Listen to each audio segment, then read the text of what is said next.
Autopsy on a Puppet. An Anatomy of the Supernatural. Atmosphere. Billions of years had to pass following the formation of the Earth before its atmosphere became atmospheric. This transition could only have occurred with the debut of consciousness, parent of all horrors, and the matrix of atmosphere. With our bodies bogged down in the ordure of this world, our new faculty instigated the genesis of other worlds, invisible ontologies that infiltrated appearances. Now we could feel the presence of things beyond the reach of our physical senses. The circumference of our fears dilated with further expansions of consciousness. Under the cover of atmosphere, there seemed to be another side to the realm of being we knew or thought we knew. Seeing shadows in the moonlight and hearing leaves rustling in the wind, our ancestors impregnated these sights and sounds with imaginings and apprehensions. Atmosphere had finally arrived, both foreshadowing horror and taking its substance from horror. Without this alliance, the first horror stories could not have been told. As the horror story matured and branched out, so did the qualities of its atmosphere, most of all among the great names of this literary genre. For these writers, the atmosphere of their works is as unique as a signature or a fingerprint. It is the index of an identifiable consciousness that has been brewed from an amalgam of sensations, memories, emotions, and everything else that makes individuals what they are and predetermines what they will express as artists. Thus, Lovecraft, in a 1935 letter to Catherine L. Moore, wrote these remarks on the weird story. It must, if it is to be authentic art, form primarily the crystallization or symbolization of a definite human mood, not the attempted delineation of events, since the events involved are of course largely fictitious and impossible. These events should figure secondarily, atmosphere being first. All real art must somehow be connected with truth, and in the case of weird art, the emphasis must fall on the one factor representing truth, certainly not the events, but the mood of intense and fruitless human aspiration typified by the pretended overturning of cosmic laws and the pretended transcending of possible human experience. Lovecraft's emphasis. The works in which Lovecraft most successfully put his theoretics of atmosphere into practice are paradigms of weird or supernatural horror fiction. Yet he wrote himself off as a failure in his pursuit to get on paper what he had in his head, and strove to the end of his life to do what no other horror writer had done before him, nor will ever do, lay bare his consciousness in an artifact. By the stress he placed on atmosphere, Lovecraft showed the way to an analysis of this element in horror literature, and, by extension, to an evaluation of the genre as a whole. While his personal use for atmosphere was to facilitate a sense of cosmic laws being overturned and human experience being transcended, he also defined the general purpose of atmosphere in horror stories, to give consistency, mood, to an imagined world in which we can at least pretend to escape from our mere humanity and enter into spaces where the human has no place and dies to itself, either weeping or screaming or in awe at the horror of existence. Here lies the paradox of consuming horror as an escapist venture. The secret of atmosphere in supernatural horror is simplicity itself. Already spoken of in the first paragraph of this chapter, it is here repeated and made categorical. Atmosphere is created by anything that suggests an ominous state of affairs beyond what our senses perceive and our minds can fully comprehend.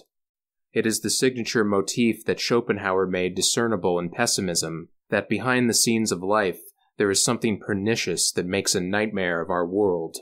This something, this ominous state of affairs beyond what our senses perceive and our minds can comprehend, has previously been discussed in connection with Blackwood's The Willows. In this story, Blackwood was careful not to dissipate with explanatory details the atmosphere he created. Lovecraft admired this work for its evocation of nameless presences that remain nameless and yet are powerfully felt.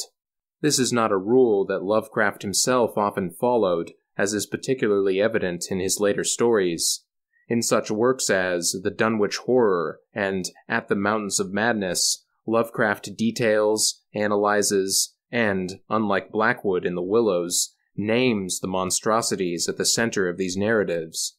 Nevertheless, there are always unparalleled images and ideas in Lovecraft's fiction that stay with the reader and instill a feeling of unknown horrors surpassing those that have been made known. From the perspective of atmosphere, horror fiction may be dated only as far back as the novels of Anne Radcliffe, which contain enough visionary mood to make up for their bodice-ripper plots. Radcliffe's genius resided in turning a rage in the late 18th century for the picturesque in natural topographies into one that emphasized sublime dread as an aesthetic. Her works are known for the descriptions they contain of landscapes featuring mountains of intimidating height, valleys vast and deep, and moody twilights. Here quoted is such a view as witnessed by Emily St. Albert, the heroine of Radcliffe's most popular novel, The Mysteries of Udolpho, 1794. In this scene, Montoni, the story's malefactor, is delivering Emily and her aunt to his home. Please bear with yet a few more long excerpts, ones from a long novel in which Radcliffe at length and often entertained her readers with sublimely thrilling carriage rides. Towards the close of day, the road wound into a deep valley. Mountains whose shaggy steeps appeared to be inaccessible almost surrounded it. To the east a vista opened that exhibited the Apennines in their darkest horrors, and the long perspective of retiring summits rising over each other, their ridges clothed with pines, exhibited a stronger image of grandeur than any that Emily had yet seen.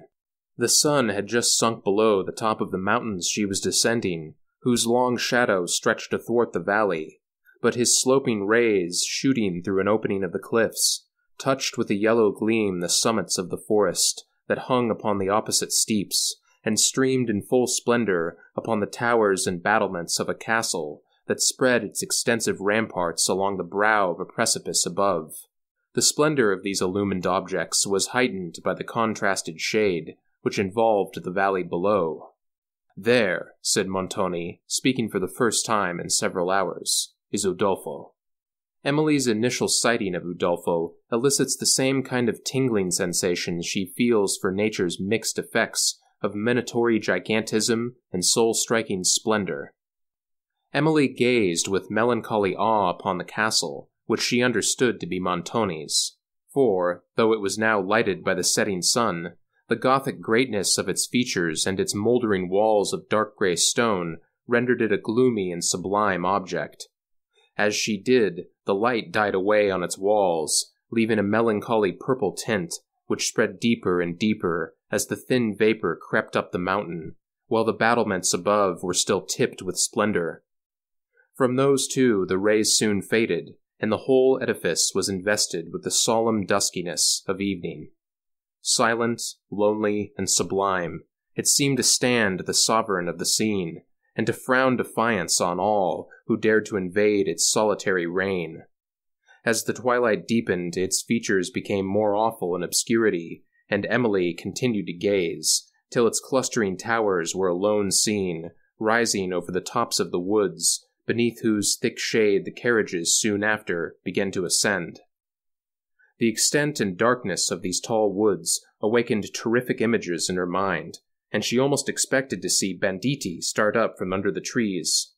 At length, the carriages emerged upon a heathy rock, and, soon after, reached the castle gates, where the deep tone of the portal bell, which was struck upon to give notice of their arrival, increased the fearful emotions that had assailed Emily.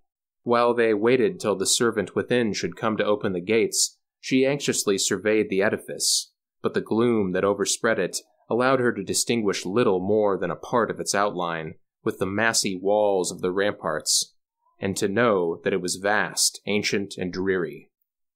From the parts she saw, she judged of the heavy strength and extent of the whole. The gateway before her, leading into the courts, was of gigantic size, and was defended by 2 round towers, crowned by overhanging turrets, embattled where, instead of banners, now waved long grass and wild plants that had taken root among the mouldering stones, and which seemed to sigh as the breeze rolled past over the desolation around them. The towers were united by a curtain, pierced and embattled also, below which appeared the pointed arch of a huge portcullis, surmounting the gates. From these the walls of the ramparts extended to other towers, overlooking the precipice, whose shattered outline, appearing on a gleam that lingered in the west, told of the ravages of war. Beyond these, all was lost in the obscurity of evening. The horrid vicissitudes of Emily's stay at Udolpho further extend the spirit-stirring and densely atmospheric world in which she is immersed. To move along the plots of her essentially romantic narratives, Radcliffe entrapped her heroines in castles so great and gloomy that their dungeons seem to have dungeons, and their towers appear to the imagination to sprout supplementary towers into infinity. With such gargantuan settings, Radcliffe's young women are terrorized by men of a wicked nature. They are also terrorized by simulacra of the supernatural that are later exposed as being natural in origin. Then they are rescued by their beloveds and, presumably, live gladsome lives unmarred by their traumatic experiences. Some readers and critics disapprove of Radcliffe's ex post facto rationalizing of what seemed at the time to have been depictions of bona fide supernatural events, which for them dispels much of the frightful atmosphere she worked so diligently to create. The protest is that if she did not explain her way back to nature, her protagonists would have had to look into the face of a metaphysical horror that challenges one's concept of reality, rather than the lesser horror of having to marry a man of bad character. It must seem a paradox, then, that Radcliffe is credited here as the parent of supernatural atmosphere, when there are no supernatural happenings in her narratives. The resolution to this paradox is discussed in the section Supernaturalism later in this chapter. For now, let us listen to what Lovecraft had to say about Radcliffe as an author who set new and higher standards in the domain of macabre and fear-inspiring atmosphere, despite a provoking custom of destroying her own phantoms at the last through labored mechanical explanations. To the familiar Gothic trappings of her predecessors, Mrs. Radcliffe added a genuine sense of the unearthly in scene and incident which closely approached genius, every touch of setting and action contributing artistically to the impression of illimitable frightfulness which she wished to convey. A few sinister details, like a track of blood on castle stairs, a groan from a distant vault, or a weird song in a nocturnal forest, can, with her, conjure up the most powerful images of imminent horror, surpassing by far the extravagant and toilsome elaborations of others. Nor are these images in themselves any the less potent because they are explained away before the end of the novel. Supernatural Horror in Literature, 1927, revised 1933-35. The only real disappointment of Radcliffe's novels is that she did not follow through on the death threats to her main characters with their actual deaths, which, considering each of her novels in whole, burns off some of their atmospheric setup with the resplendent sun of a happy ending. But to leave her heroines or heroes lying dead at the end of one of her narratives would have violated the terms of the genre of Gothic romance in which she wrote, and that would truly have been a blemish on her record as an adept storyteller. Atmospherically, death itself had not yet been added as an element to concentrate the effect of a horror tale. The next innovation in atmosphere began with Poe in the early 19th century. Poe was familiar with Radcliffe's works, which laid the groundwork of the Gothic genre and registered brisk sales. Possibly in reaction to Radcliffe, he turned the world of scenic thrills and salvation upside down in The Fall of the House of Usher. The story begins at evening as its narrator approaches on horseback a secluded mansion flanked by a swampy and putrid-looking tarn. While the House of Usher may at first seem to be oozing an enchanting Gothic atmosphere, the narrator goes out of his way to argue that this is not so. The dilapidated manse, which has a deep crack running across its facade, is not sublimely desolate in the manner of the ruined castles of Radcliffe's novels. It is rather a locus of indomitable despair. Here is how we see the Usher estate through the eyes of the character who has come to visit the old pile. I know not how it was, but, with the first glimpse of the building, a sense of insufferable gloom pervaded my spirit. I say insufferable, for the feeling was unrelieved by any of that half-pleasurable, because poetic, sentiment with which the mind usually receives even the sternest natural images of the desolate or terrible, I looked upon the scene before me, upon the mere house and the simple landscape features of the domain, upon the bleak walls, upon the vacant, eye-like windows, upon a few rank sedges, and upon a few white trunks of decayed trees, with an utter depression of soul which I can compare to no earthly sensation more properly than to the after-dream of the reveler upon opium, the bitter lapse into everyday life, the hideous dropping off of the veil. There was an iciness, a sinking, a sickening of the heart, an unredeemed dreariness of thought, which no goading of the imagination could torture into aught of the sublime. What was it? I paused to think. What was it that so unnerved me in the contemplation of the House of Usher?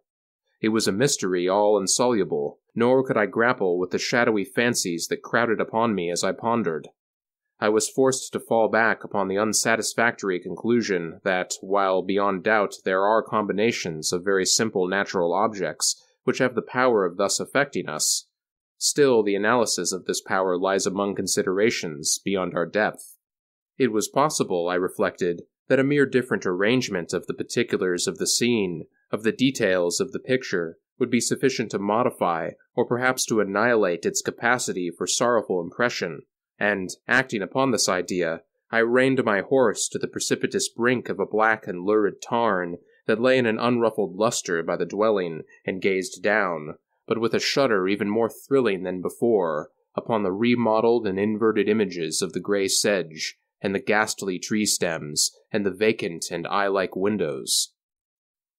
However the narrator tries to relish rather than be distraught by the atmosphere of the house and its bedraggled grounds, he cannot do so.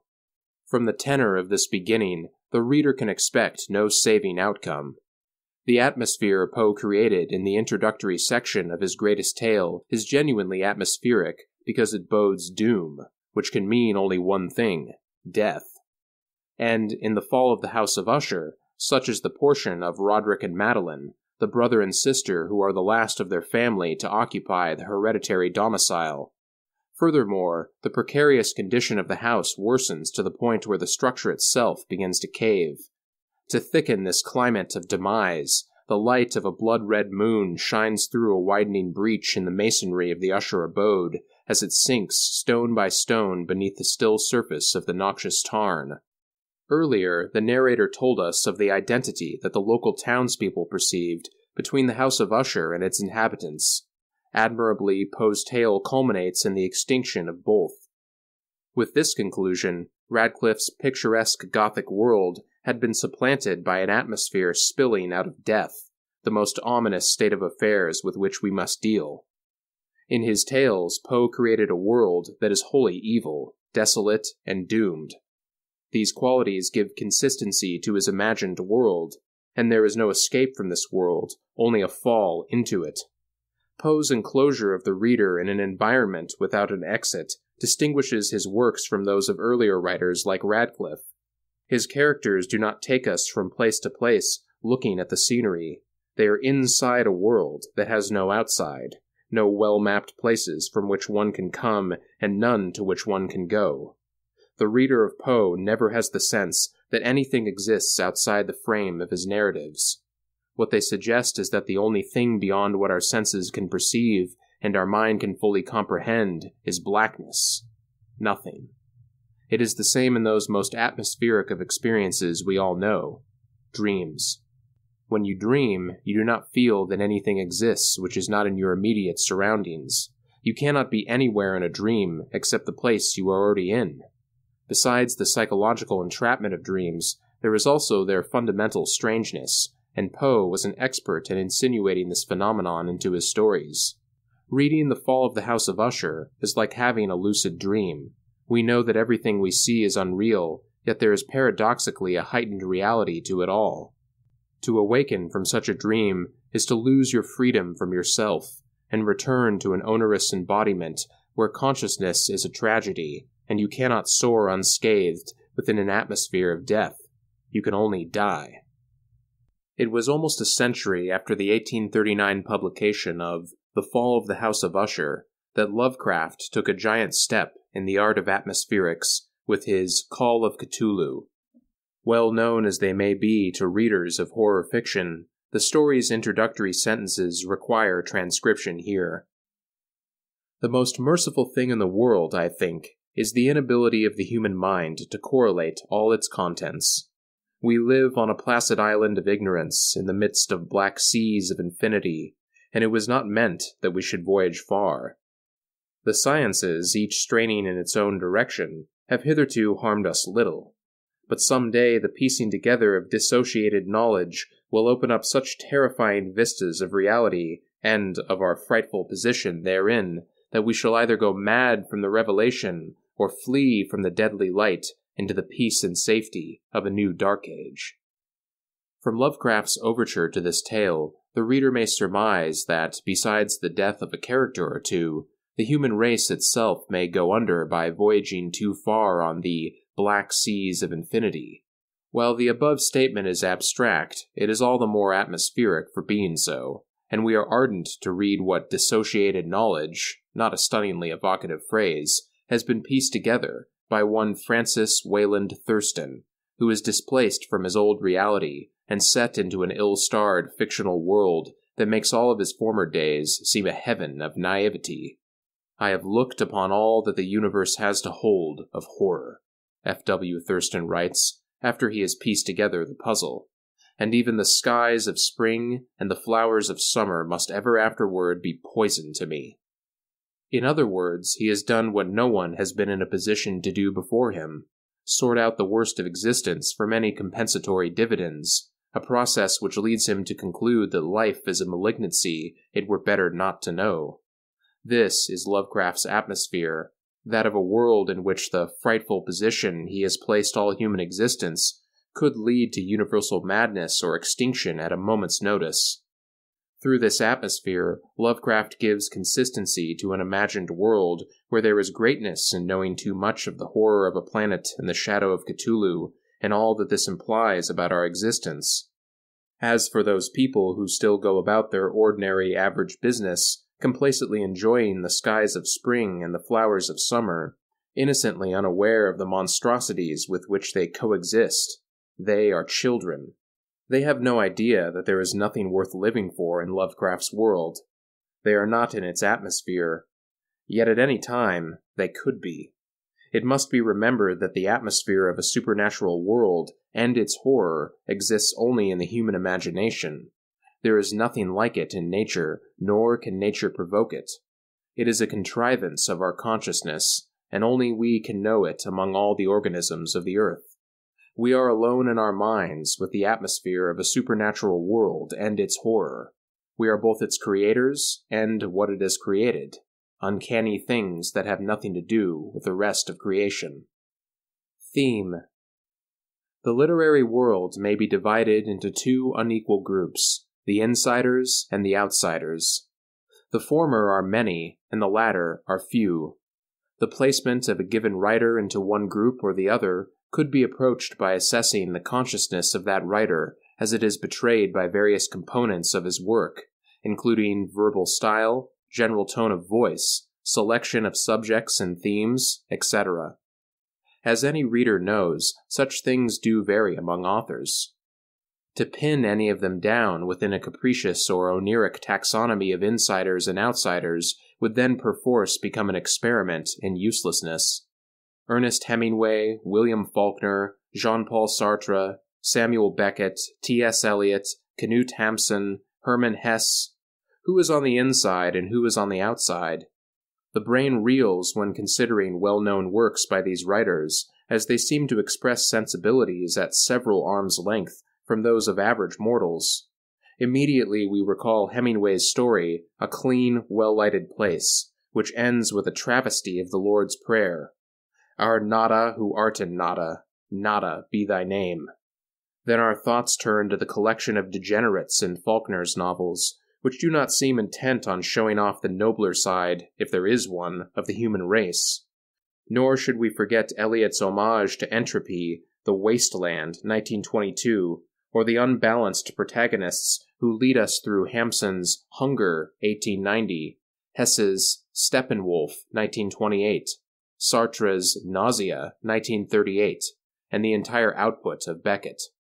Conveniently, the status of these authors, insider or outsider, has been adjudicated for us by the Swedish committees that dispensed to each of them a Nobel Prize in Literature, which is annually given out to authors who produce the most outstanding work of an idealistic tendency. But should these literary greats be classed as insiders exclusively because they received a prize from a panel of Swedish judges? Some would say yes, but not entirely because of the Nobel. Some would say no, despite the Nobel. These conflicting opinions leave our job unfinished insofar as determining the consciousness of an author to be that of an insider or an outsider. To expedite this inquest, we could use a candidate whose credentials unambiguously place him in the latter group. To fill this position, any number of worthy outsiders could be named. One of them is Roland Topor, whose short horror novel The Tenant, 1964, is a document that expresses the consciousness of an unimpeachable outsider. To discern with a modest confidence what places a writer on the inside or the outside, The Tenant will be compared with another short novel that shares its theme, One, No One, and 100,000, 1926, by the Nobel Prize-winning Luigi Pirandello. In itself, theme is no giveaway of an author's consciousness. What counts is how that theme is resolved. Pirandello's resolution parades the symptoms of an idealistic tendency, while Topor's takes the anti-idealistic position. The theme of One, No One, and 100,000 is explicitly that of the self as a falsehood, born of our systems of perception and cognition. In contrast to the dogma of the many, as Pirandello's narrator and leading character, Vidangelo Moscarda, comes to appreciate, the self is an insubstantial construct invented to lend coherence and meaning to an existence that is actually chaotic and meaningless. However well we function as bodies, we also recognize, because we are so often forced to do so, that they are unstable, damage-prone, and disposable phenomena. Simultaneously, we believe, until a malignant brain lesion or some life-rending event causes us to question this belief, that ourselves are more sturdy, enduring, and real than the deteriorating tissue in which they are encased. In One, No One, and 100,000, Moscarda is made aware of this misperception of his self, and by extension of the entire world of forms in which the self functions, by a misperception he has made about his body. Early in the story, he believes his nose to be evenly structured on its right and left sides. Then his wife tells him that his nose is not symmetrical, but is lower on the left side than on the right. Being an incurably pensive individual, Moscarda is troubled by his wife's remark. Being an intellectually honest individual, he has to admit it is true. That he misperceived this single feature of his appearance leads Moscarda to investigate what other delusions he has been entertaining about his appearance throughout his life. He ascertains a constellation of them. After scrupulous self-examination of his physical person, he grants that he is not the man he thought he was. Now he believes he is an outsider to himself, a figment in his own eyes and in the eyes of others. Later, Moscarda is condemned to further revelations. I still believed this outsider was only one person, only one for everybody, as I thought I was only one for myself. But soon my horrible drama became more complicated. This occurs when he discovers the 100,000 Moscardas that I was, not only for the others but also for myself, all with this one name of Moscarda, ugly to the point of cruelty, all inside this poor body of mine that was also one, and alas, no one. Fortunately for Moscarda, and ruefully for the reader, at least the reader who is an outsider, he comes to accept the unreality of everything he had conceived himself to be, and becomes one with all that exists. He no longer thinks, but simply is. This is the only way I can live now, to be reborn moment by moment, to prevent thought from working again inside me. The last paragraph of the novel is an exaltation of his new state of existence. The city is far away. There comes to me occasionally upon the vesper calm the sound of its bells. I, however, no longer hear those bells within me, but without, ringing for themselves, and perhaps trembling with joy in their resounding cavities, in a beautiful blue sky filled with a warm sun, to the twittering of swallows or swaying heavily to wind and cloud, so high in their aerial belfries. To think of death, to pray. It may be that there is one who has yet need of this, and it is to his need that the bells give voice. I no longer have any such need, for the reason that I am dying every instant, and being born anew and without memories, alive and whole, no longer in myself, but everything outside. Translation by Samuel Putnam.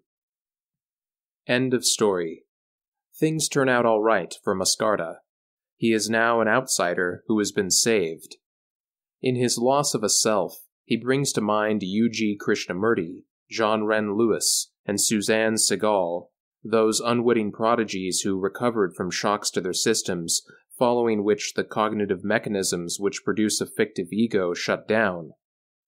In these instances, the individual who loses himself is the beneficiary of a rapturous payoff. This is truly a good death, in which someone disappears as a purported self and is reborn as no one. He is content just to exist, and equally content not to exist. But does anyone really believe that Luigi Pirandello knew firsthand his protagonist's state of selfless beatitude? Or is it more likely that he just imagined this ending of a decidedly idealistic tendency? Yet whether Pirandello actually experienced or merely researched the ideal resolution to Muscarda's painful self-consciousness, it is not a resolution available to the reader, who could follow Muscarda's route to salvation step by step, and never be delivered to the promised land of the ego dead. If it were so, Pirandello would have discovered the most phenomenal cure ever known for the sufferings especially reserved for humankind. He would have solved every scourge we face as a species. As one might expect, though, he did no such thing. Instead, Pirandello resolved his fairy tale by lowering down a deus ex machina. His book is a moral scam with mystical transcendence standing in for the prayer Muscarda says he no longer needs. This is what the literary insider offers. In The Tenant, Roland Topor supplies the opposing view of the outsider. When Pirandello's character Muscarda describes his escalating puzzlement over his identity as a horrible drama, his words appear as a formality, a perfunctory gesture that fails to convey the uncanny nature of his situation. In The Tenant, on the other hand, Topor affectingly dramatizes the horror of his non-hero Trelkovsky as he traverses the same terrain as his Italian counterpart. A critical passage in Topor's novel begins with the following sentence: "At what precise moment," Trelkovsky asked himself, "does an individual cease to be the person he, and everyone else, believes himself to be?" A Parisian with a Slavic name, Trelkovsky is an outsider and moves in a world where outsiders are persecuted, as they are in the real world. Hoping to move into a new apartment, one previously occupied by a woman named Simone Chollet, who was critically injured and not expected to live, he is made to feel as if he is nobody by the landlord, Monsieur Z, and then by the other residents of this sinister place. By flexing their self-appointed grandiosity, Trelkovsky's persecutors can maintain their own delusional status as somebodies, real persons who are well adapted to the hell they have created for themselves. Anyone who is marked as being outside of the group is fair game for those who would assert their reality over all others. Compare with the psychological devices of terror management theory. Yet they too are nobodies. If they were not, their persecutions would not be required. They could pass their lives with a sure mindfulness of their substance and value. But as any good Buddhist or even Pirandello's Muscarda could tell you, human beings have no more substance and value than anything else on earth. The incapacity to repose alongside both the mountains and the mold of this planet is the fountainhead of the torments we wreak on one another. As long as we deny a person or group the claim to be as right and as real as we are, so long we may hold this dreamlike claim for ourselves alone. And it is the duty of everyone to inculcate a sense of being empty of substance and value in those who are not emulations of them. Without being consciously aware of it, Trelkovsky experiences an epiphany at the midpoint of the novel that is inspired by his neighbor's behavior toward him. "The bastards," Trelkovsky raged. "The bastards! What the hell do they want? For everyone to roll over and play dead? And even that probably won't be enough." He is more right than he knows, because what they want is for everyone to roll over and play them. Martians. They were all Martians. They were strangers on this planet, but they refused to admit it. They played at being perfectly at home. He was no different. He belonged to their species, but for some unknown reason he had been banished from their company. They had no confidence in him. All they wanted from him was obedience to their incongruous rules and their ridiculous laws. Ridiculous only to him, because he could never fathom their intricacy and their subtlety. Trelkovsky's neighbors cannot admit to themselves what he comes to realize. Everybody is nobody. No one is empowered to define who he or she is.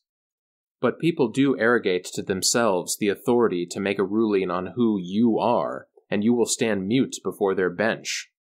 From the outset, Trelkovsky is manipulated to accept this verdict. Finally, he pronounces it on himself. To his broken mind, it seems that the only way to defy his neighbor's murderous conspiracy against him is to cooperate in it. He does this by allowing himself to fall from the window of his apartment and through the glass roofing over the courtyard below. The first time does not kill him, so he hauls his bloody anti-self back up the stairs, jeering at his neighbors who have come out to lunge at his body with sharp objects. He then falls a second time from the window. Following in the footsteps of Gloria Beatty, he decides to call it quits in the world's lugubrious game.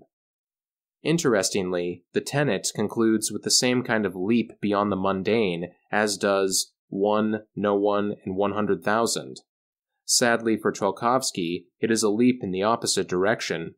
More accurately, it is a leap that does not deliver Topor's protagonist from his horrible drama, but one that catapults him into the outermost nightmare of nobodies. As an insider, Pirandello resolved the theme of One, No One, and 100,000 in a spirit-lifting mode. Imbued with a different consciousness, the outsider can only give us resolutions of a miserablest nature. For the past few slivers of human history, those of us living in what is termed the free world have been allowed to hold disparate worldviews, but only on the condition that they affirm, directly or indirectly, the survival of the species. They must not be pessimistic, nihilistic, or in any respect skeptical about the livability of human life. Such perspectives might well be valued by outsiders, but insiders who form the preponderant division of humankind will not incorporate the outsider's stark attitudes and unhappy endings into their philosophies, ideologies, national policies, or fraternal bylaws. Both Pirandello and Topor dealt with the identical theme, the transformative disillusion of one's self-concept. The former writer ended his story with a portrait of a man who joyously transcends himself by becoming the no one in the novel's title. This resolution has already been deplored as a put-up job. An insider might say as much about the ending of Topor's novel, which implies a descent into nightmare that Trelkovsky never saw coming. In the epilogue to The Tenet, it turns out that Trelkovsky survives what should have been his death plunge. But he does so in a strange way. Regaining consciousness in a hospital bed, he sees he has a visitor. And now everything comes home to him. Anyone can tell where this is going. The hospital bed where he now reclines is the same one that, at the beginning of the story, he stood beside as he looked over the bandage-hidden body of his apartment's former tenant, whom he wanted to see for himself was not going to recover from her injuries and try to reclaim her old lodgings. She, too, had fallen from the window of that shabby residence. The newly bedridden patient, like the one before, identifies to his horror the one who has come to visit him. It is himself. Immobilized by his injuries and his face dressed to expose only one eye and an opening for his mouth, he realizes that he has changed places with the woman whose apartment he once coveted. Perhaps not for the first time, as he might be caught in a loop of reincarnations, he has come to be at his own bedside.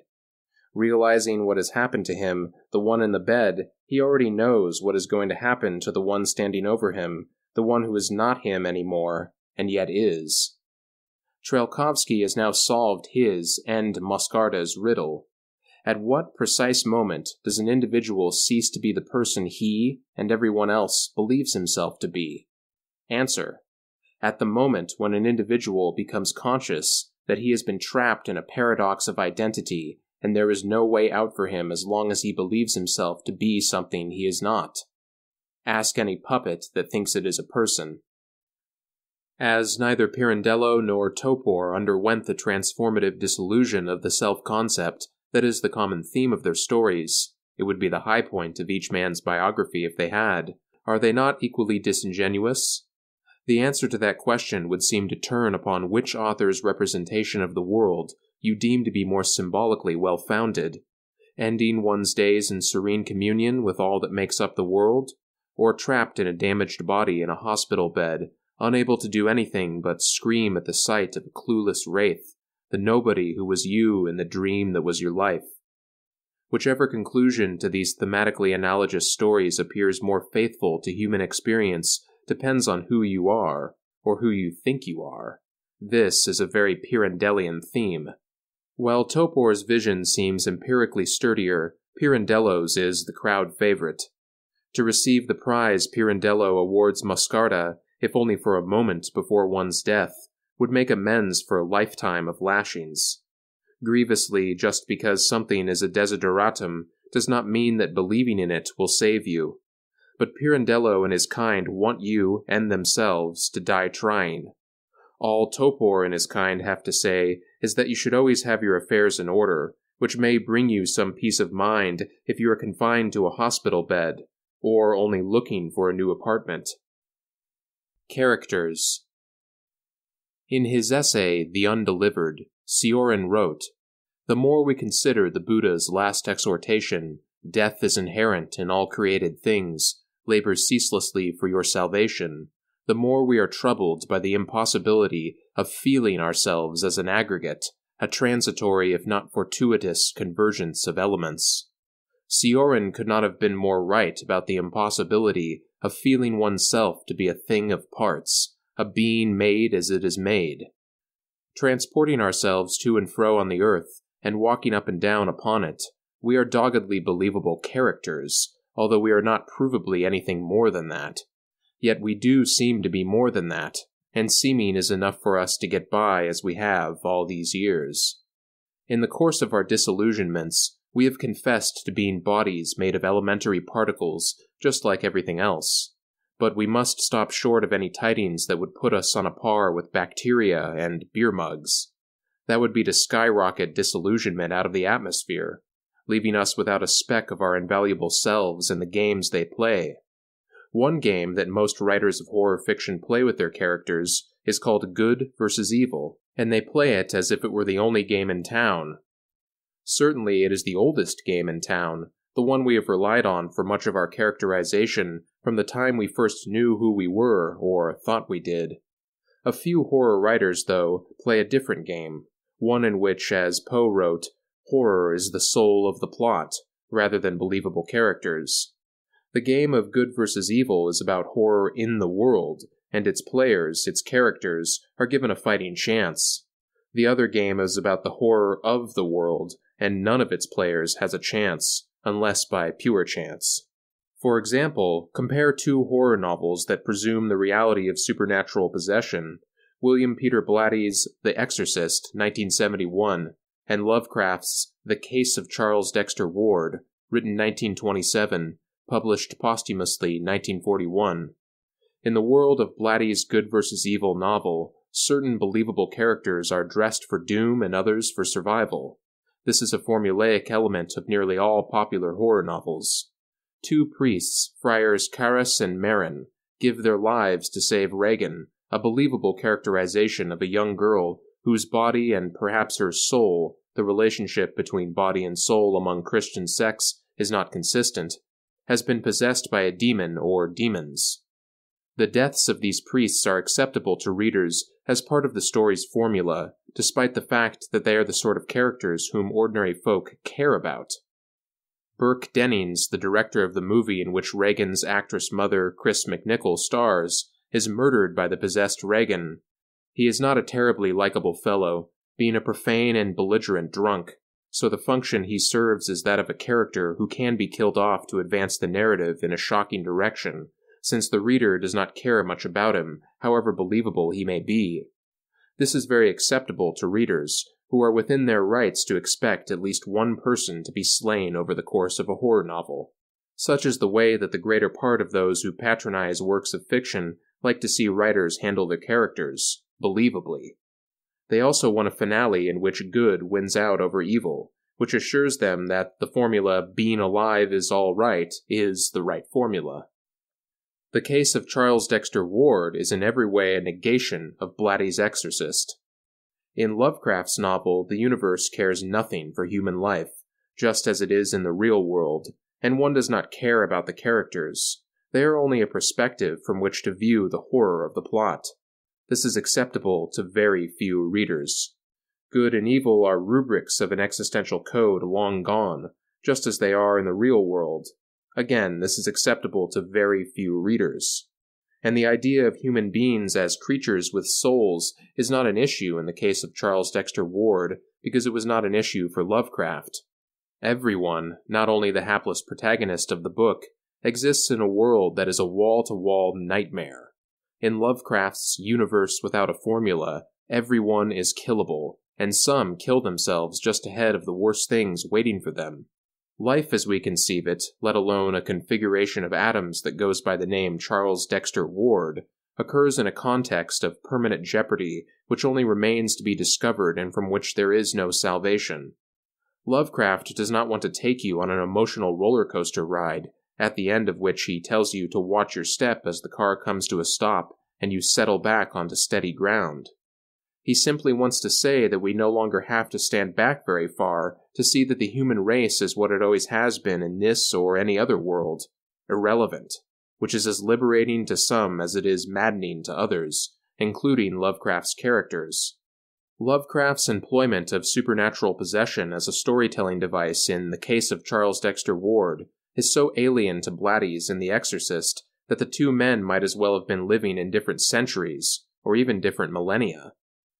The narrative parameters of The Exorcist begin and end with the New Testament. Those of the case of Charles Dexter Ward could only have been conceived by a fiction writer of the modern era, a time when it had become safe not only to place humanity outside the center of the creation, but also to survey the universe itself as centerless and our species as only a smudge of organic materials at the mercy of forces that know us not, just as we are in the real world. As for the special fate of the protagonist of Lovecraft's novel, his possession by his ancestor Joseph Curwen, a master of occult arts, is only a means to much larger ends that have been eons in the making. As previously imaged, he is just a configuration of atoms, not an ensouled creature of a god who has been toying with us for the past 100,000 years, more or less. Absolutely up to date, that is, post-everything. The case of Charles Dexter Ward emerged from an imagination that was deferential to no traditions or dogmas, and its author went the distance of disillusionment in assuming the meaningless universe that became the starting point for later investigators in the sciences and philosophies. Ask the Nobel Prize-winning physicist Steven Weinberg, who notoriously said, "The more we know about the universe, the more meaningless it appears." Although Lovecraft did have his earthbound illusions, at the end of the day he existed in a no-man's land of disillusionment. As a fiction writer, he will ever be a contemporary of each new generation of mortals, because there will always be many a character in the real world for whom human life is not acceptable. Uncharacters. In many horror stories, there is an assortment of figures that appear as walk-ons or extras, whose purpose is to lend their spooky presence to a narrative for atmosphere alone, while the real bogey is something else altogether. Puppets, dolls, and other caricatures of the human often make cameo appearances as shapes sagging in the corner of a child's bedroom or lolling on the shelves of a toy store. There are also dismembered limbs and decapitated heads of mannequins that have been relegated to spare parts strewn about an old warehouse where such things are stored or sent to die. As backdrops or bit players, imitations of the human form have a symbolic value because they seem connected to another world, one that is all harm and disorder, the kind of place we sometimes fear is the model for our own home ground, which we must believe is passably sound and secure, or at least not an environment where we might mistake a counterfeit person for the real thing. But in fiction, as in life, mistakes are sometimes made. When they are, one of those humanoid replicas may advance to the center of the story's action. In E.T.A. Hoffman's The Sandman, for instance, the protagonist Nathaniel discovers that the too-perfect girl to whom he has proposed marriage is really just an automaton. This shakes him up so greatly that he is committed to an asylum until he recovers his senses. The incident with Nathaniel's mechanical fiancée, a thing of parts who is the creation of two mysterious characters in the story, also shakes up others who are in love with dream girls. As Hoffman's story goes, many lovers, to be quite convinced that they were not enamored of wooden dolls, would request their mistresses to sing and dance a little out of time, to embroider and knit, and play with their lapdogs, while listening to reading, etc., and above all, not merely to listen, but also sometimes to talk in such a manner as presupposed actual thought and feeling. Toward the end of The Sandman, Nathaniel's madness returns, and he leaps to his death from a steeple after screaming, "Turn and turn about, little doll." There are many abominable fates in horror stories, and among them is that of Nathaniel. Worse still is when a human being becomes objectified as a puppet, a doll, or some other caricature of our species, and enters a world that he or she thought was just a creepy little place inside of ours. What a jolt to find oneself a prisoner in this sinister sphere, reduced to a composite mechanism, looking out on the land of the human, or one which we believe to be human by any definition of the word, and to be exiled from it. Just as we know that dreams are merely reflections of what happens in our lives, we are also quite sure that puppets, dolls, and other caricatures of our species are only reflections of ourselves. In the same world, no correspondence could exist between those artificial anatomies and our natural flesh. That would be too strange and awful for things to become confused in such a way. More strange and awful, of course, would be to find this a living confusion, life as the dream of a puppet. Supernaturalism.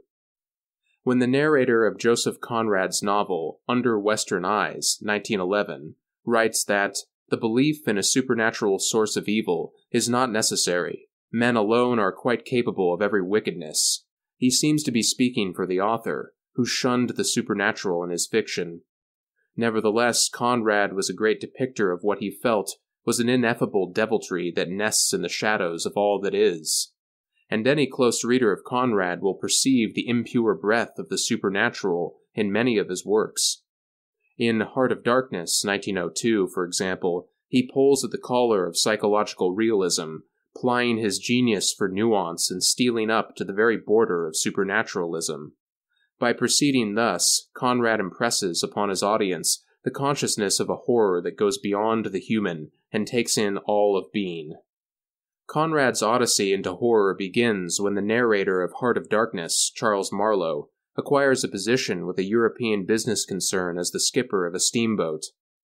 His first charge is to guide the vessel down a snaking African river to a remote outpost run by one of the company's best men, Mr. Kurtz, a prolific supplier of goods to his employers. At every point, Marlowe feels his journey is taking him farther and farther into an unholy land as he progresses toward his destination. Thus, going up that river was like traveling back to the earliest beginnings of the world, when vegetation rioted on the earth and the big trees were kings. An empty stream, a great silence, an impenetrable forest. The air was warm, thick, heavy, sluggish. There was no joy in the brilliance of sunshine. The long stretches of the waterway ran on, deserted, into the gloom of overshadowed distances. On silvery sandbanks, hippos and alligators sunned themselves side by side. The broadening waters flowed through a mob of wooded islands. You lost your way on that river as you would in a desert, and butted all day long against shoals trying to find the channel, till you thought yourself bewitched and cut off forever from everything you had known once, somewhere, far away, in another existence, perhaps. There were moments when one's past came back to one, as it will sometimes when you have not a moment to spare to yourself, but it came in the shape of an unrestful and noisy dream, remembered with wonder amongst the overwhelming realities of this strange world of plants and water and silence. And this stillness of life did not in the least resemble a peace. It was the stillness of an implacable force brooding over an inscrutable intention. It looked at you with a vengeful aspect. I got used to it afterwards. I did not see it anymore. I had no time. I had to keep guessing at the channel. I had to discern, mostly by inspiration, the signs of hidden banks. I watched for sunken stones. I was learning to clap my teeth smartly before my heart flew out, when I shaved by a fluke some infernal sly old snag that would have ripped the life out of the tin-pot steamboat and drowned all the pilgrims. I had to keep a lookout for the signs of dead wood we could cut up in the night for the next day's steaming. When you have to attend to things of that sort, to the mere incidents of the surface, the reality, I tell you, fades. The inner truth is hidden, luckily. But I felt it all the same. I felt often its mysterious stillness watching me. This passage substantiates that you do not need the supernatural to invoke the supernatural. Reality fades more and more as Marlowe approaches Kurtz, who embodies the horrible inner truth of things. On the level of narrative, this inner truth is outwardly made plain by one look at Kurtz's base of operations, where the barbarous means of his successful career are visible everywhere. But Kurtz is not just a bestial headman managing a trading post in Africa. His whole meaning as a character is much more than that. What the brutally atavistic Kurtz signifies to Marlowe surpasses the wickedness of men, and deposits the steamboat captain on the threshold of an occult truth about the underpinnings of the only reality he has ever known, the anchoring fictions of civilization. If Kurtz is simply a man who has realized his potential for wickedness, which, by inference, is a potential for each of us, then he is merely another candidate for incarceration or the death penalty. But if he is a man who has probed the mysteries of some thing that is wicked in its essence, then he has crossed the point of no return, and his last words, the horror, have prodigious implications. Not to say that the assorted overtones that literary critics have heard in the story, civilization is only skin deep, European colonialism was a bad business, are not horrors, but they are not the horror that every incident of the narrative prefigures. In Heart of Darkness, Conrad did not cede the horror a local habitation and a name, example, the creature from the Black Lagoon, but artfully suggested a malignity conjoining the latent turpitude of human beings with that active in being itself. As a species, we might have been saved from both our turpitude, latent or not, and from any notion of turpitude active in being itself. The real horror, the real tragedy, is that we were not saved. In an 1898 letter to the Scottish writer R.B. Cunningham Graham, Conrad wrote, "Yes, egoism is good, and altruism is good, and fidelity to nature would be the best of all, if we could only get rid of consciousness. What makes mankind tragic is not that they are victims of nature, it is that they are conscious of it.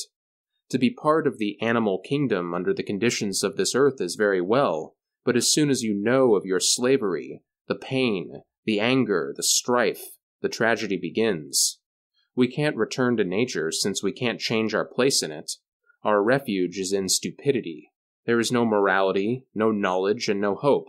There is only the consciousness of ourselves which drives us about in a world that is always but a vain and floating appearance." Conrad's emphases. Too conscious that Heart of Darkness was not the place for such discourse, Conrad gave us Marlowe's sensitivity to an implacable force brooding over an inscrutable intention, and Kurtz's resonant last words. If our species was not saved from consciousness, at least the above letter was saved, so that we could know what horror was in Conrad's heart. Some horror writers are not the least concerned with the wickedness of men, but exclusively attend to an implacable force brooding over an inscrutable intention, which is to say, something pernicious behind the scenes of life that makes our lives a living nightmare. For Lovecraft, this all-embracing nightmare became the grounding for the supernaturalism of his writings, most famously in his negative mythology of multidimensional horrors, sometimes collectively designated as the Great Old Ones, who came to Earth from other worlds, much like the Body Snatchers and the Thing. Their individual names alone, some of which were referenced earlier in this book, convey their otherworldly demonism. Here are some other names: Dagon, Yog-Sothoth, and Shub-Niggurath, the goat with 1,000 young.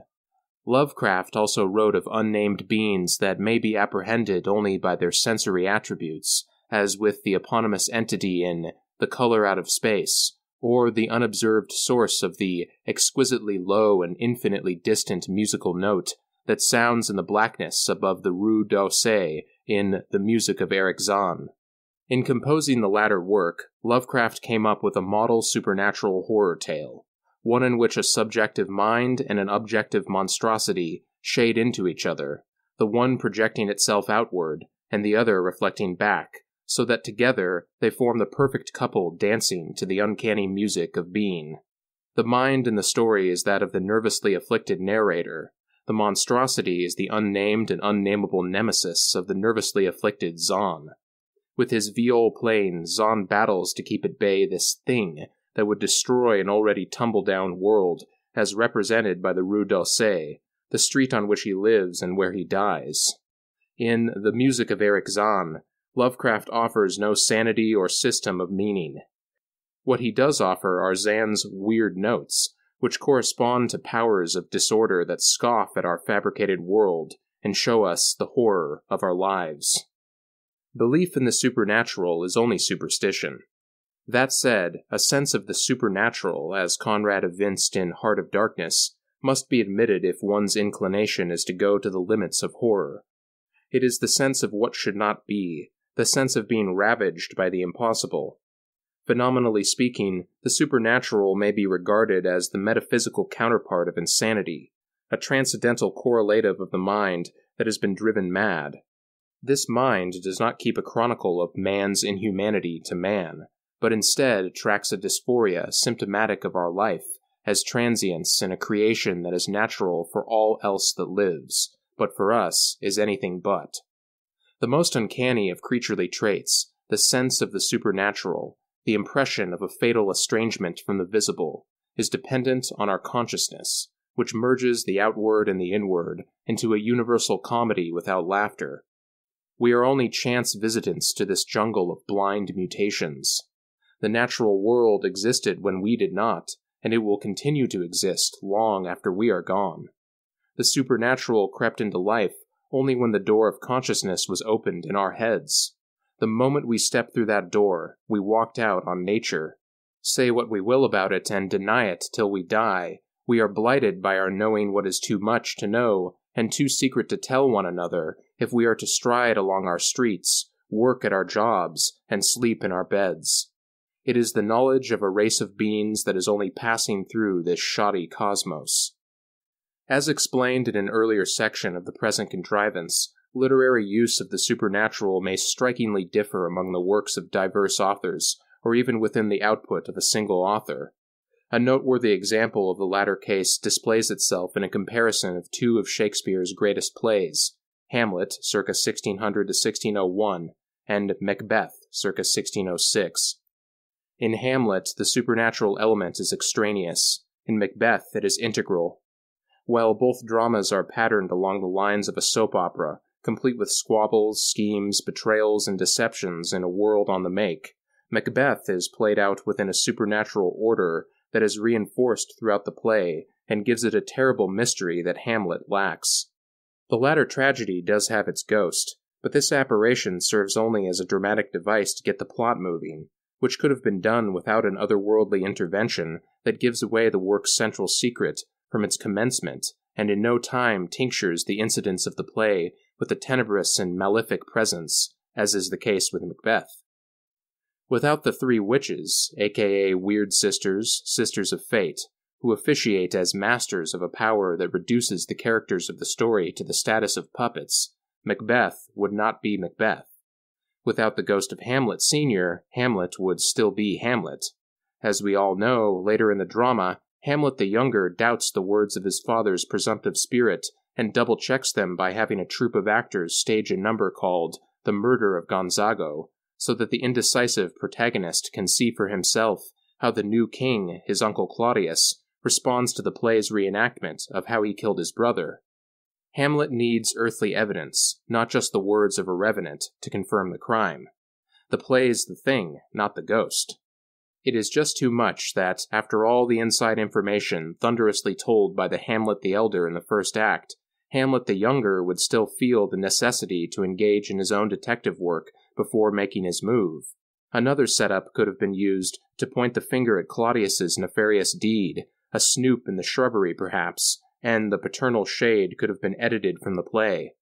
Along with this excision, there would have been lost a side issue of interest to Shakespeare scholars, to wit, the bard's treatment of Catholicism's doctrine of purgatory, but nothing apposite to the story would have gone missing. And the matter of whether or not the ghost is truly that of Hamlet's father or a lying goblin is not kept so much in the reader or playgoer's mind to be a source of great suspense, and would have derailed the course of Hamlet's plot had it turned out to be the latter.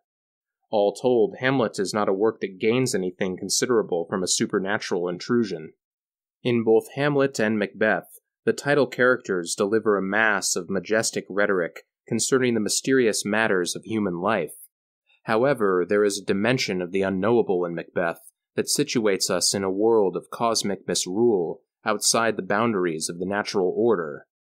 Hamlet is a tragedy of human errors, Macbeth an uncanny puppet show. The springboard of the earlier play is, once more, the treacherous murder of Hamlet's father. That of the later piece is a malicious witchery in the world, an unbodied agency that tugs Macbeth through motions that accurse him and his wife as much as they do their victims. The play is a ferment of fatality. Every action is choreographed by a supernaturalism that deracinates its main characters from their natural drives to survive and reproduce, and leads Macbeth to the revelation, among others, that life's but a walking shadow, that death is the thing that makes us uncanny things that have nothing to do with the rest of creation. Hamlet has bad dreams, as do we all, but Macbeth cannot dream. As contracted by fate, he is murdered sleep, and knows only a waking nightmare. Plot. In his Idea of the Holy, an inquiry into the non-rational factor in the idea of the divine and its relation to the rational, 1917, the German theologian Rudolf Otto writes of the numinous, the holy other, that is, God, as a mysterium tremendum et fascinans, a terrifying and fascinating mystery. Confrontations with the numinous are uncommon outside the lives of religious mystics, who may be terrified by their supernatural assignations, but are never undone by them. For these extremist believers, the supernatural is a terror of the divine, not a demonic horror, and it is the absolute reality. After conjuring up the holy other through prayer and meditation, cultists of the sacred feel themselves to be nothing in its presence, only a bit of crud stuck to the shoe of the numinous. Eventually, so says Otto, they make common cause with the numinous, and are able to feel good about themselves. On Otto's say-so, these are encounters with the supernatural in its truest and most encompassing sense. Any others, including those evoked by supernatural horror stories, are primitive or perverted. What else could a theologian say? What other kind of supernatural story would he have to tell? While the Idea of the Holy has some electrifying moments when things are touch and go, the ending is all blessedness and no harm done. But this is not what readers expect when the supernatural is the featured element.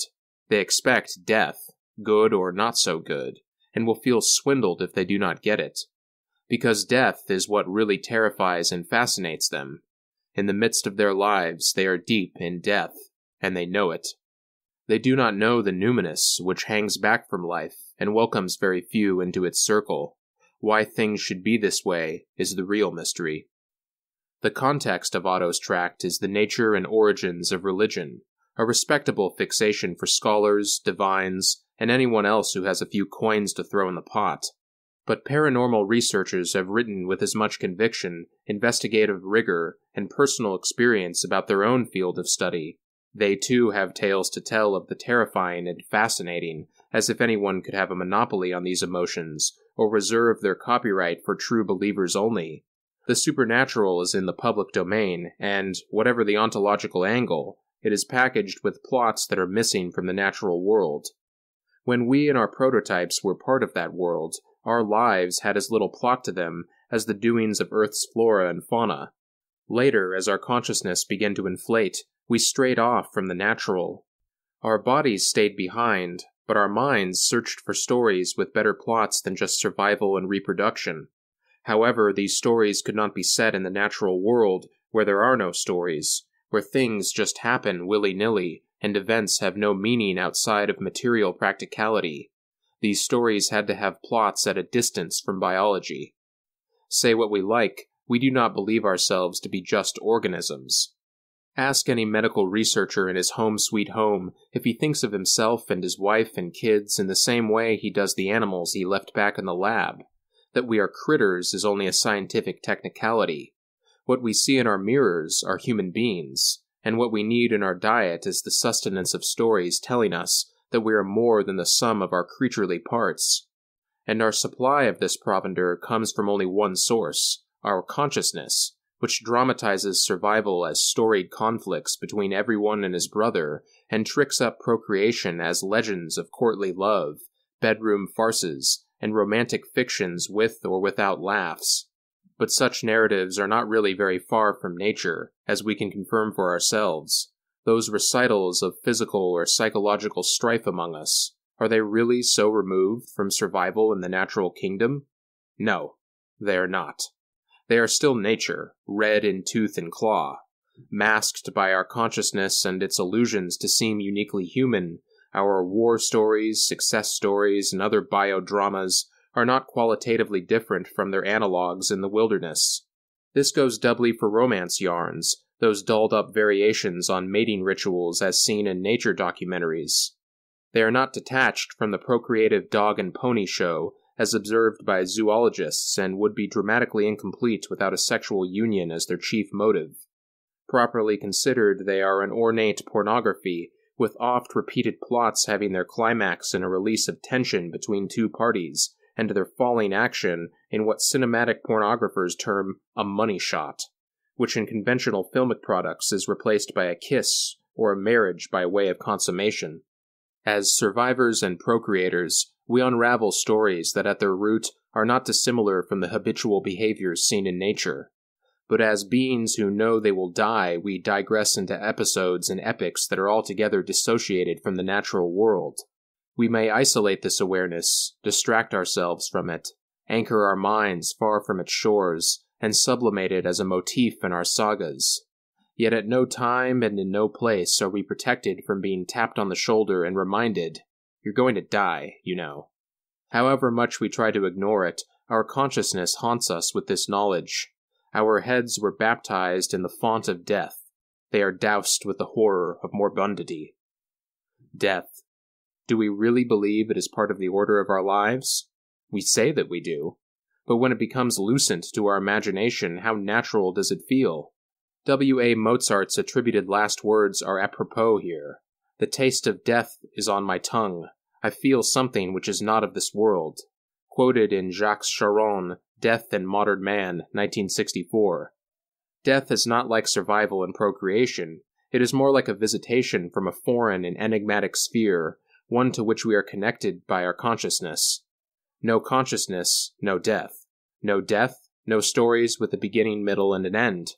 Animal stories of survival and procreation have no comparable structure because animals have no consciousness of death. Obviously, not all fictional plots end in death, only those which follow a character's life until it can be followed no more. However, in the world of non-fiction, where we are making a go of it on our own, we know how far we will be followed. What we can never know is how and when the following will end. But suppose we did know how and when the ending would take place. What then? How could we go on? Who could live through a story whose ending he or she knew from page 1, not in a general sense, but as to the how and when of that ending, which may be a crucifixion, and not an easeful cessation? Only because we do not know how or when our life stories will finish can we keep going. We remain in suspense about these details, making it possible for us to follow attentively the twists and turns of our personal plot, and so the story holds our interest for as long as it lasts. Yet everyone knows what is going to happen at the end. We just do not know what it will be like when what is going to happen actually happens. One would think that would be enough to ruin the story, knowing what is going to happen, that no one is going to make it through. Somehow, though, it does not. Our crafty minds have taken care of that. They have thought of 1,000 different endings, most prominently that of dying in one's sleep, or not thought about the ending at all. But when it comes, it comes. Nothing will turn away that distinguished visitor. After being long refused admittance into our lives, death materializes outside our door and begins pounding to be let in. Now everything quivers with an aura of the uncanny, and nameless shapes begin to form. As the end nears, consciousness surges and the pieces fall together. Being alive is all right, or so most of us say, but when death walks through the door, nothing is all right. As some believe that life is that which should not be, the bulk of the rest of us believe the same of death. That is its terror and fascination. Everyone knows that we are all the dead to be. There are gewgaws and knickknacks that stay in shape far longer than our mortal forms. If we called ourselves dead from the time we are born, we would not be far from the truth. But as long as we can walk or crawl or just lie abed sucking tubes, we can still say that being alive is all right.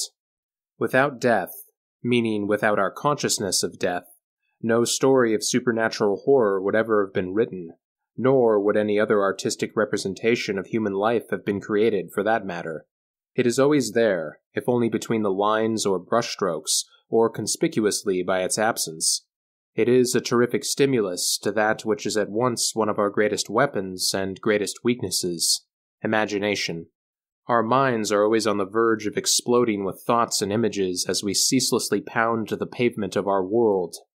Both our most exquisite cogitations and our worst cognitive drivel announce our primal torment. We cannot linger in the stillness of nature's vacuity, and so we have imagination to beguile us. A misbegotten hatchling of consciousness, a birth defect of our species, imagination is often revered as a sign of vigor in our makeup, but it is really just a psychic overcompensation for our impotence as beings.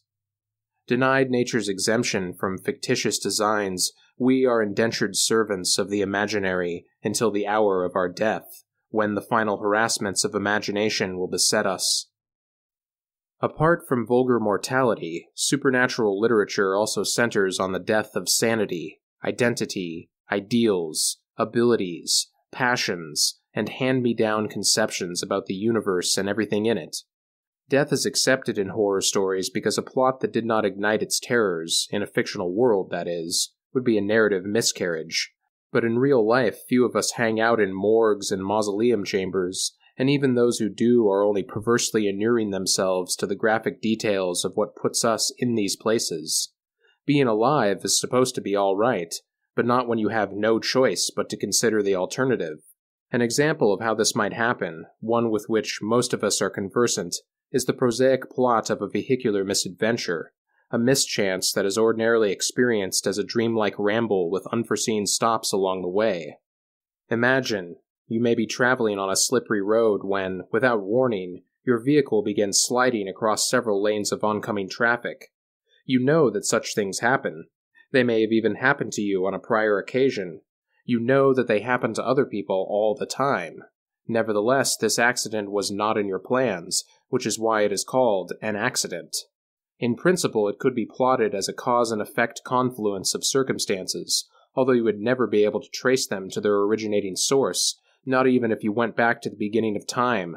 It might occur to you, though, that the responsibility for your accident to come lay with a friend or relative who called and asked you to come over and lend a hand in some fix-it project, because you would not even be out of the house except for that untimely request. Yet you would be just as right to hold other factors responsible. The slippery road on which you were driving, the weather that made the road slippery, all the things that determined the weather, the length of time you spent looking in your clothes closet for the shoes that would be the most proper to wear for the fix-it project in question, that interval of perfect extent which made sure you would be just where you needed to be so that you would not be too early or too late to become involved in a vehicular misadventure.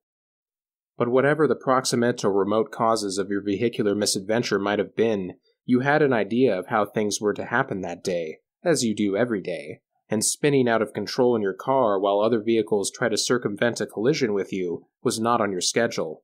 1 second ago you had a firm grip on things, but now you are veering toward who knows where. You are not filled with horror, not yet, as you careen along the pavement that is slick with rain or snow glistening in the moonlight, the wind wailing and shadows scattering. At this point, everything is all strangeness. You have been taken to a different place from where you were just a moment before. Then it begins. This can't be happening, you think, if you can think at all, if you are anything more than a whirlwind of panic. In reality, though, anything can happen now. This is the whispering undercurrent that creeps into your thoughts. Nothing is safe, and nothing is off limits. All of a sudden, something was set in motion that changed everything. Something descended upon you that had been circling above your life from the day you were born. And for the first time you felt that which you have never felt before, the imminence of your own death. There is no possibility for self-deception now. The paradox that came with consciousness is done with. Only horror is left. This is what is real. This is the only thing that was ever real, however unreal it may have seemed. Of course, bad things happen, as everyone knows. They have always happened, and always will happen. They are part of the natural order of things. But this is not how we would have it. This is not how we think things should be for us. This is how we think things should not be. And all supernatural horror, as we remember, derives from what we believe should be and should not be. Yet might we have avoided this horror by warding off our belief in what should be and should not be, by believing only in what is? No, we could not.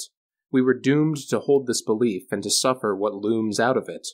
What doomed us, if one will forgive another imperious repetition of this theme, was consciousness, parent of all horrors, and author of all we believe should be and should not be.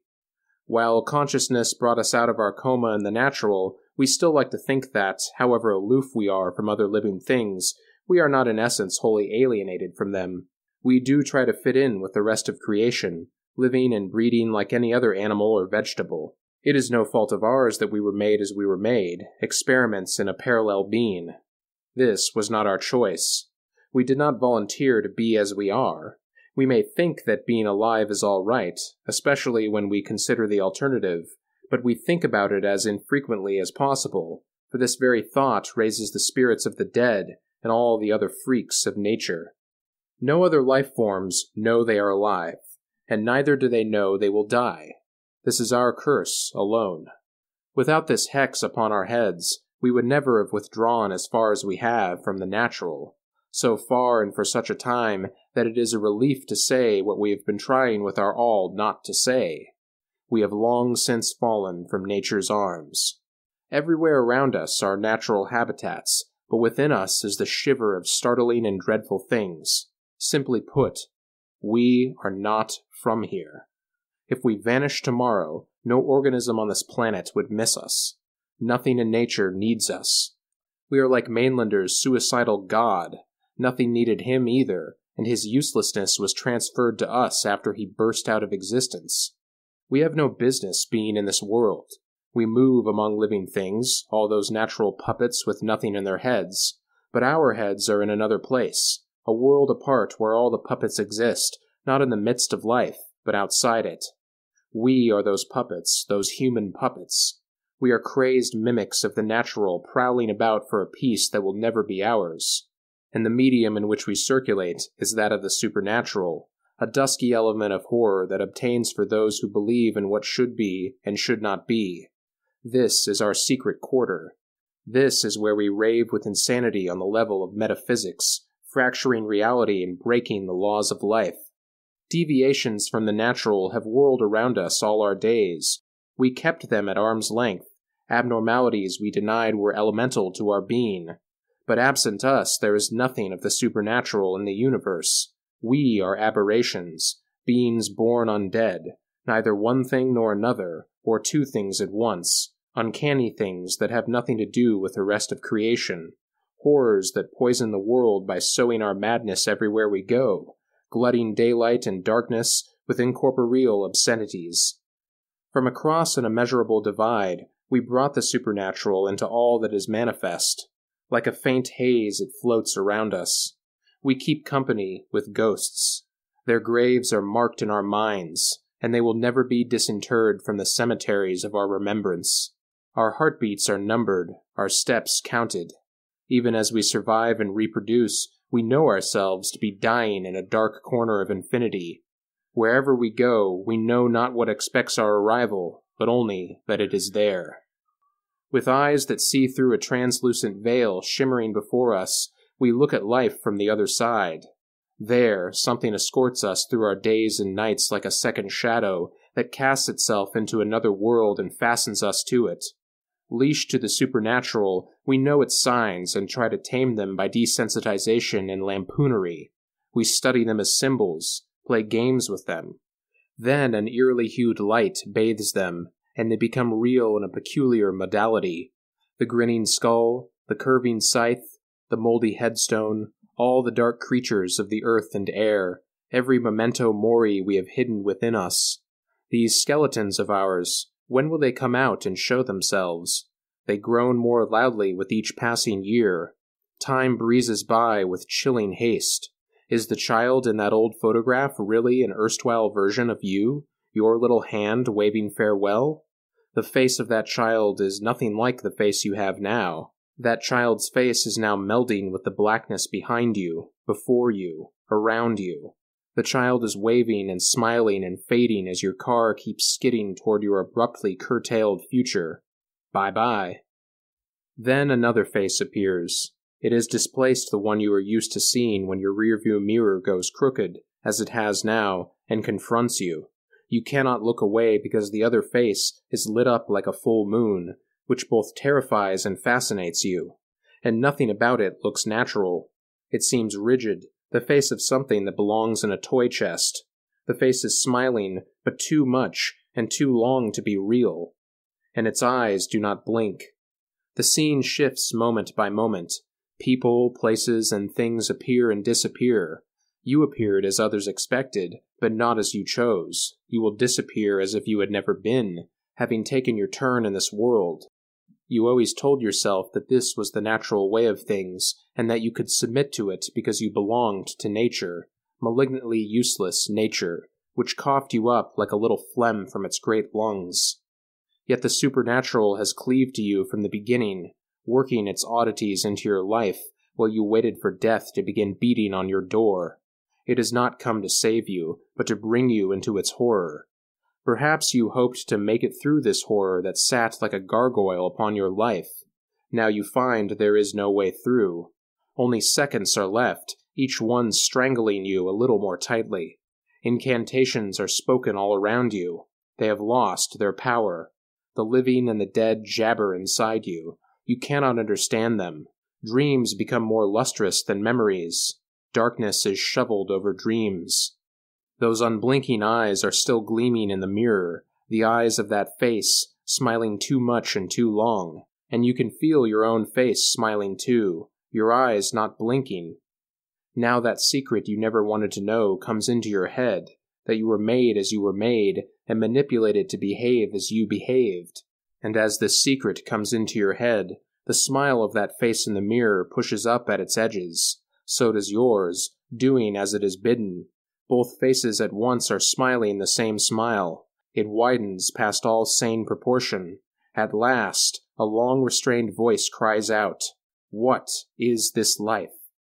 But only silence answers, and it mocks every mad hope you ever held. No self now, consciously speaking. No feeling your old self or new self. False imaginings if you think about it. Self-conscious nothings everywhere you look. No one to hear you weep or scream, making a go of it on your own. Bye-bye. No arms of nature abandoned on the doorstep of the supernatural, minds full of flagrantly joyless possibilities, a real blunder that was the human tragedy.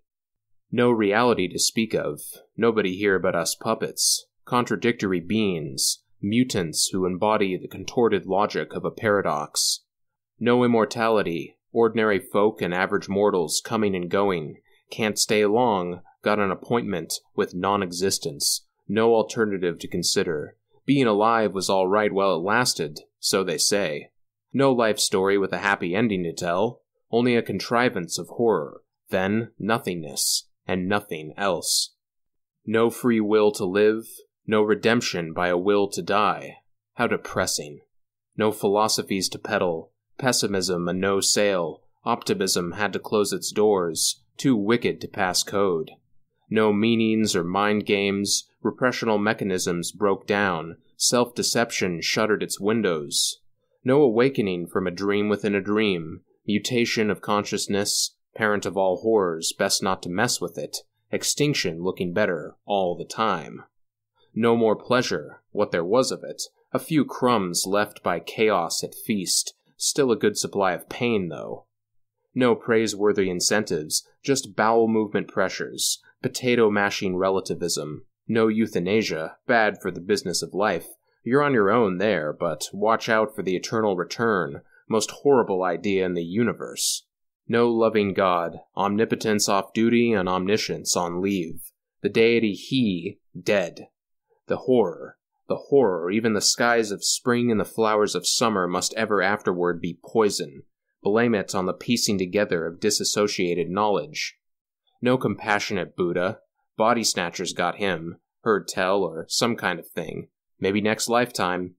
No good versus evil formulas around here. Azathoth running the show. Human beings a mistake or a joke. Something pernicious making a nightmare of our world. No being normal and real, the uncanny coming at you full speed, startling and dreadful. No ego death, enlightenment by accident. No way out of harm's way, better never to have been, worst saved for last. No last Messiah buried in the fingernails of midwives and pacifier makers, gone the way of Messiahs past. No bleakness either, a failure indeed. No terror management by isolation, anchoring, distraction, sublimation. No tragedies to read or to write, death kept at a safe distance past the vanishing point down the road. No escape routes into a useless bliss, useless existence, malignantly so. What now? Now there is only that unnaturally spreading smile, a great gaping abyss where blackness reaches out to blackness, nothing. Then, the sense of being swallowed. The story is done. The plot complete. Endgame. To contest Zappa's philosophy, or any philosophy like it, would be as facile as to contest that of any other philosopher whose reasoning does not suit your predilections. If his analysis of human existence appears secure in a certain light, it may be flouted with little exertion by anyone thus motivated. Zappa did not discover the new world, with a handful of dirt to prove it. He was someone who thought he had worked out why humankind should go extinct, knowing that we would never make that choice, whatever he and his last Messiah had to say. Whether we are sovereign or enslaved in our being, what of it? Our species will still look to the future and see no need to abdicate its puppet dance of replication in a puppet universe where the strings pull themselves. What a laugh that we would do anything else, or could do anything else. That our lives might be a paradox and a horror would really not be a secret too terrible to know for minds that know only what they want to know. The hell of human consciousness is only a philosopher's bedtime story we can hear each night and forget each morning when we awake to go to school or to work or wherever we may go day after day after day. What do we care about the horror of being insufferably aware we are alive and will die? The horror of shadows without selves and shrouding the earth? Or the horror of puppet heads bobbing in the wind and disappearing into a dark sky like lost balloons? If that is the way you think things are, go shout it from the rooftops and see where it gets you. We are staying put, but you can go extinct if you like. We can make more little puppets like you, but we do not call them that. We call them people who have indivisible selves and stories that are nothing like yours. Being somebody is rough, but being nobody is out of the question. We must be happy. We must imagine Sisyphus to be happy. We must believe, because it is absurd to believe. Day by day, in every way, we are getting better and better. Positive illusions for positive persons. They shoot horses, don't they? But as for shooting ourselves, ask Gloria Beatty, ask Michelstatter, ask Weininger, ask Hemingway, but do not ask Mainlander or Björneboe, who hanged themselves. And do not ask Jean Amorin, author of Suicide, A Discourse on Voluntary Death, 1976, who made his exit with a drug overdose. Amorin survived Auschwitz, but he did not survive his survival. No one does. With our progenitors and the world behind us, we will never hold this life to be malignantly useless. Almost nobody declares that an ancestral curse contaminates us in utero and pollutes our existence. Doctors do not weep in the delivery room, or, not often. They do not lower their heads and say, "The stopwatch has started." The infant may cry if things went right, but time will dry its eyes, time will take care of it. Time will take care of everyone until there are none of us to take care of. Then all will be as it was before we put down roots where we do not belong. There will come a day for each of us, and then for all of us, when the future will be done with. Until then, humanity will acclimate itself to every new horror that comes knocking, as it has done from the very beginning. It will go on until it stops, and the horror will go on, with the generations falling into the future like so many bodies into open graves. The horror handed down to us will be handed down to others like a scandalous heirloom. Being alive, decades of waking up on time, then trudging through another round of moods, sensations, thoughts, cravings, the complete gamut of agitations, and finally flopping into bed to sweat in the pitch of dead sleep, or simmer in the phantasmagorias that molest our dreaming minds. Why do so many of us bargain for a life sentence over the end of a rope or the muzzle of a gun? Do we not deserve to die? But we are not obsessed by such questions. To ask them is not in our interest, nor to answer them with hand on heart. In such spirit, might we not bring to an end the conspiracy against the human race? This would seem to be the right course, the death of tragedy in the embrace of non-existence. Overpopulated worlds of the unborn would not have to suffer for our undoing what we have done, just so that we might go on as we have all these years. That said, nothing we know would have us take that step. What could be more unthinkable? We are only human beings. Ask anybody.